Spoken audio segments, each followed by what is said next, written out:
So today uh, we're going to see the different types of NDT methods, overview of NDT methods. So these are the six basic methods. First one is visual testing.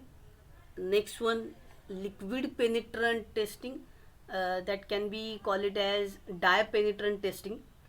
Next one, magnetic particle testing. Then ultrasonic testing. Then ED current testing. And last one, that is radiographic technique, that is X-ray. So these are the we can say basic types. A few advanced types are used nowadays in the industry, so we will discuss at the time of particular chapter, no doubt about it. But in the first chapter we just overview these six methods one by one.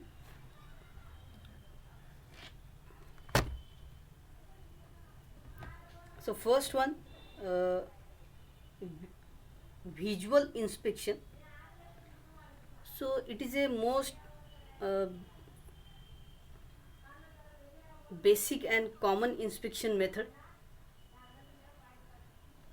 We can say it is a very fastest method because we need not to wait for a few seconds also, because it depends on that particular inspector, how that person is inspecting the component, and uh, it gives us a reply within a second or within a minus of second. So it is the simplest, fastest, and most commonly used non-destructive testing method. And as name implies, it involves visual observation only. Visual observation of test specimen to detect presence of surface discontinuities. Whether there is a discontinuities on surface or not, that can be seen and concluded by visual inspection. So with the help of a few instruments such as fiberscope, boroscope, and magnifying glasses, it is very simple to check the component visually. This visual inspection method can be useful to detect cracks, corrosion, if there is any corrosion on the surface of component, if there is a misalignment on the two components, or any physical damage which is on the surface only. This type of discontinuities can be detected with the help of visual inspection. See human this human is using the instrument, that is, we can say it is a zoom in zoom out camera. So it records the video whether where it is impossible to go and check, means wherever the component is complex. In that case, this zoom in zoom out camera is used to check the component. So it is useful in inspection of large tanks, vessels, and railroad tanks cars. This is another advancement in the visual inspection. Robotic crawls permits observation in hazardous or tight areas such as air duct, reactors, and pipelines. So wherever there is any hazardous condition, suppose there is a huge temperature or there is a very complex or hazardous area, in that case we use this type of robots to check the component visually. So it requires proper eyesight, means the inspector should have proper eyesight on the component so that it cannot ignore a minor crack also. Again, there are requirement to clean the surface of component very neatly, because as far as there is a clean surface, we can't check the component visually. So in this case, inspector's vision is very important,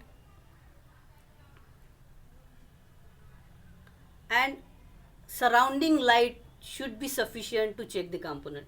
In dark region, it is very difficult to check the component by visual.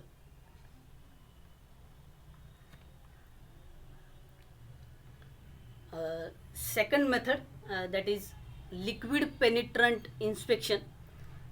It can be also called as dye penetrant inspection, DPI, or PT, that is penetrant testing. As name implies, liquid called as a penetrant is used to detecting the discontinuities such as cracks, fractures, porosity. It may be a lapse or other type of flaws which are open to the surface. Keep in mind, the discontinuities which are open to the surface, that can only be detected with the help of liquid penetrant inspection. So it can be used to detect flaws on ferrous and non-ferrous metals. So ferrous as well as non-ferrous metals can be inspected with the help of liquid penetrant testing method. So see here, a liquid with high surface wetting characteristic is applied to the surface of part and allowed time to seep into the surface, breaking defects.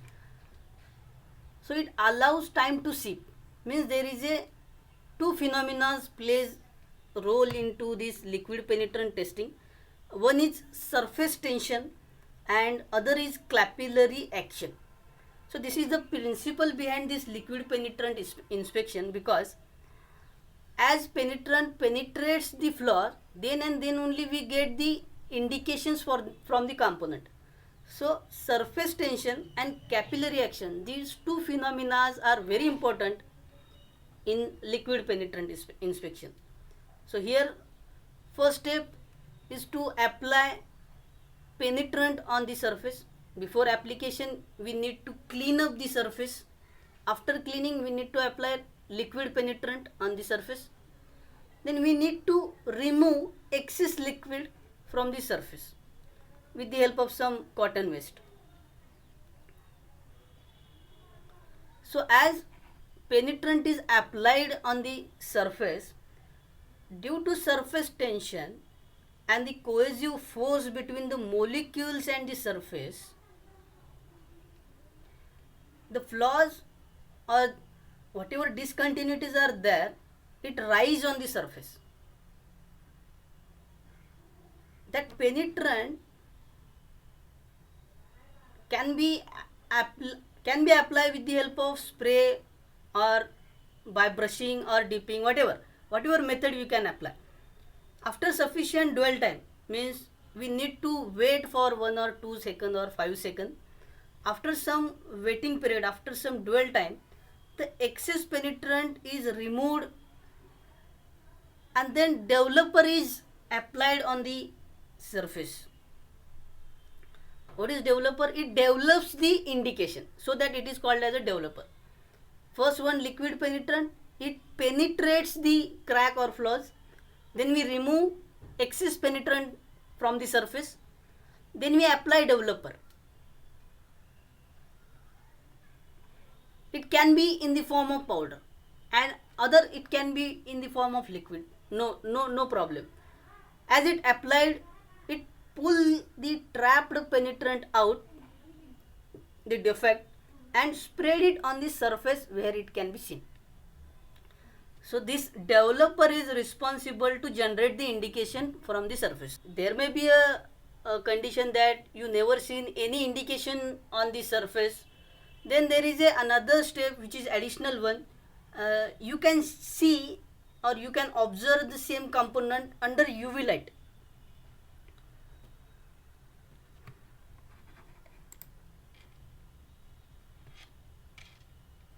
So these two images shows that see now, is it audible now? This is the last step, that you can check the component under fluorescent lamp or under UV light. This fluorescent lamp or fluorescent light or UV light increases the test sensitivity. Means there are some indications on the surface that you can't see from with the help of naked eye. In that case, you need to use fluorescent lamp or UV light. So with the help of this UV light and fluorescent lamp, the sensitivity of these flaws get increases because light get reflected from the flaws and the indication get brighter. So it is easy to detect the minor indications on the component. So this is the last step in the liquid penetrant.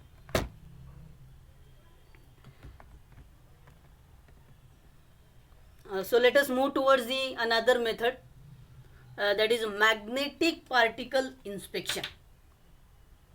So as you are seeing here, magnetic particle testing, it is used to detect surface as well as near surface discontinuities. If you see in here, there are two images shown on the slide. Yes, just a minute. Okay. So in magnetic particle testing, it is used to detect the surface and near surface discontinuities in ferromagnetic material only. Why? Because the name implies magnetic particle inspection. Means the first sentence tell us the part is magnetized. Means the material need to be ferromagnetic in nature, such as iron, nickel, cobalt and their alloys. So these type of materials only easily magnetize using direct and indirect magnetization method. So here in this case, part need to be magnetized during the inspection. So the first condition is that the component is ferromagnetic in nature while application of magnetic particle inspection to the component. Finely milled iron particles coated with dye pigments are then applied to the specimen. The part is magnetized, then finely milled iron particles. Iron particles are spread out on the surface of component. These particles are attracted to the magnetic flux linkage field and will cluster to form an indication directly over the discontinuity. You can see here. What is the principle behind this operation? So this magnetic particle testing is based on the principle that when particle is magnetized, magnetic lines of force, see here, these are the magnetic lines of force. These magnetic lines of force will flow across the specimen, and when there is a flaw, see here, this is the crack, we can say that it is a flaw. So due to this flaw, there may be an interruption in the flow of magnetic lines of force. There may be an interruption in the flow of magnetic lines of force. So as there is an interruption, two poles are generated, that is S and N pole. So these flaws, this interruption of magnetic lines of force generates two poles, that is S and N pole, and due to the generation of these two poles, whatever iron particles are there, these particles get attracted towards this discontinuity because of the formation of two poles, and we get the indication of flaws. That's it. So and it can be visually inspected. What is the principle? Please listen carefully. When the material is magnetized, magnetic lines of force will flow across the specimen, and wherever there is a crack, wherever there is a flaw, these magnetic particles, these magnetic lines of force get interrupted, and these two poles are generated at that place. So these magnetic fined particles, these fined milled particles get attracted towards that flaw, towards that two poles, and visually we inspect, visually we get an indication of flaw. That's it. So this is just a overview.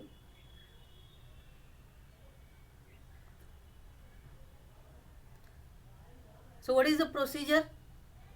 We need to clean the surface, then magnetize the component, then addition of magnetic particles, then see wherever the magnetic particles get attracted, and just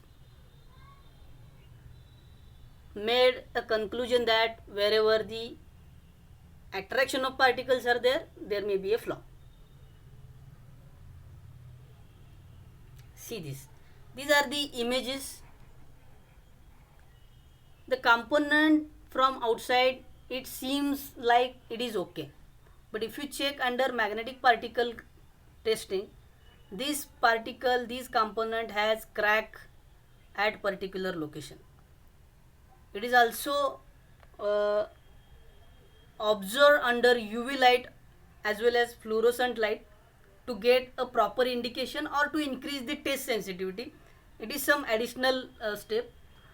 Wherever minor flaws, wherever minor cracks are there, you can check the component under UV light after these steps. So this is a hanger. So here there may be a crack. This is the sprocket, or you can say a pinion. In this pinion there may be a crack which is a minor one. So from outer surface, by visual inspection, only visual inspection, that is first method, from this first method these cracks may ignored by the inspector. But in case of magnetic particle testing or dye penetrant testing, we can detect these kind of micro level cracks, micro level flaws which are present on the surface only, and subsurface minor flaws are there which can be detected with the help of magnetic particle testing, no doubt. Okay, so this is all about magnetic particle testing.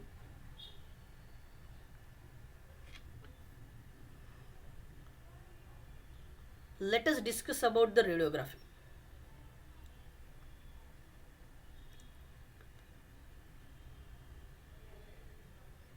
So it is also one type of non-destructive testing method which is based on penetrating ability of shorter wavelength electromagnetic radiations such as X-ray. So the radiation used in radiography testing is a higher energy, shorter wavelength version of electromagnetic waves. This can be a radiation come from X-ray generator or radioactive source. If you see this image shows us types of waves, radio waves, microwaves, infrared waves, the visible waves, we can say Wigbor, or the colors which can be seen in rainbow. These can be means these colors can be visible by human eyes.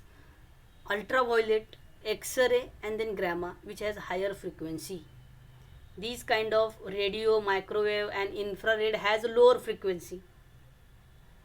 This ultraviolet and X-ray, gamma ray, which has higher frequency. Higher frequency means shorter wavelength, means frequency and wavelength are inversely proportional. Okay, means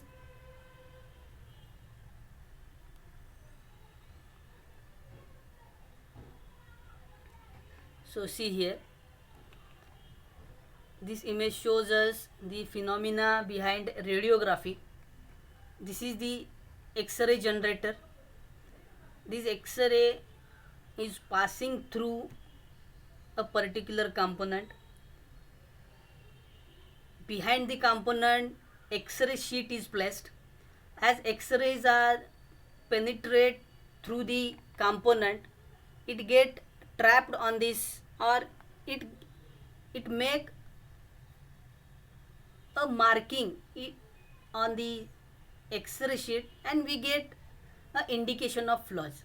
It is exactly similar to the procedure which can be adopted by orthopedic doctor. What is the procedure? What is the principle behind that? So radiography uses X-ray or gamma rays, no doubt. X-ray or gamma rays as a source of radiation which passes through the test object and captures on the film called as radiograph. Radiograph, it is one type of graph which can be generated with the help of X-ray and the object. X-rays are passed through the component and we get radiograph.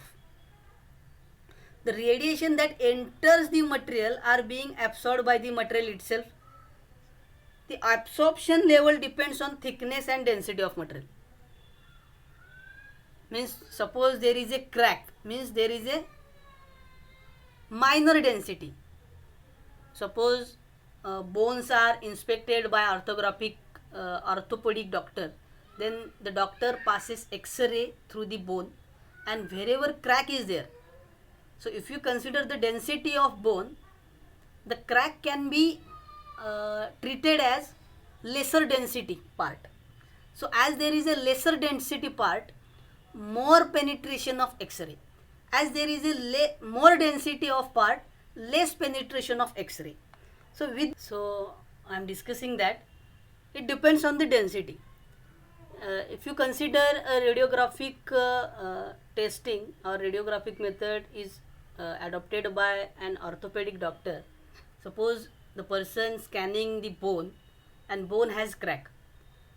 So as per as the density of bone is concerned, the crack has lesser density portion. So wherever there is a lesser density portion, X-ray penetrates more in that case. Whether there is a if there is a higher density part, penetration is less. So with the help of that phenomena, we get a radiograph of that particular component, and with the help of that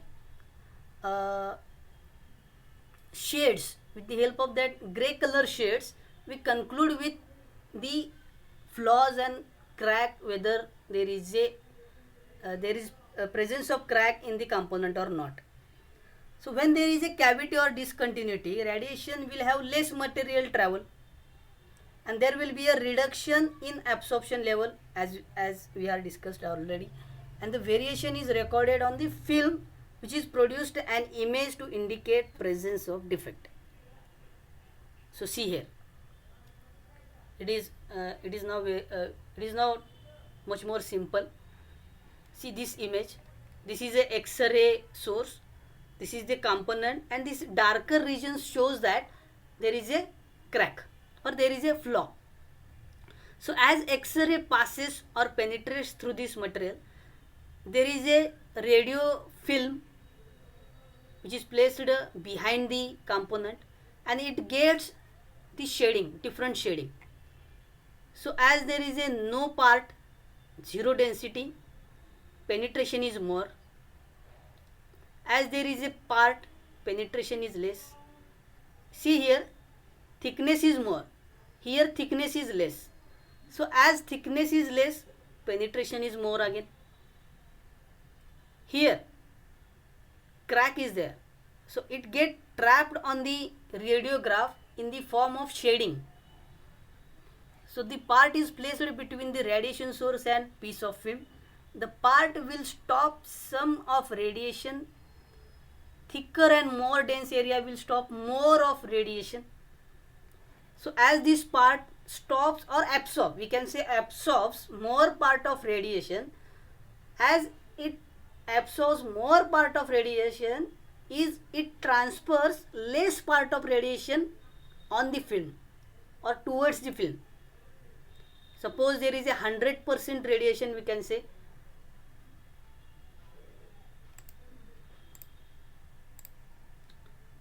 So look here. So here there is a no part, there is a no material, so no absorption of radiation, and it get trapped on the sheet itself. As there is a less thickness, less material is available, so less absorption of radiations. So here somewhat darker region than this. Here thickness is more, absorption of radiations are more. So here gray color, somewhat gray color or somewhat light color. Here is the defect, and there may be a change in color, or we can detect the defect directly with the help of this radiograph, with the help of these color indications. Yes,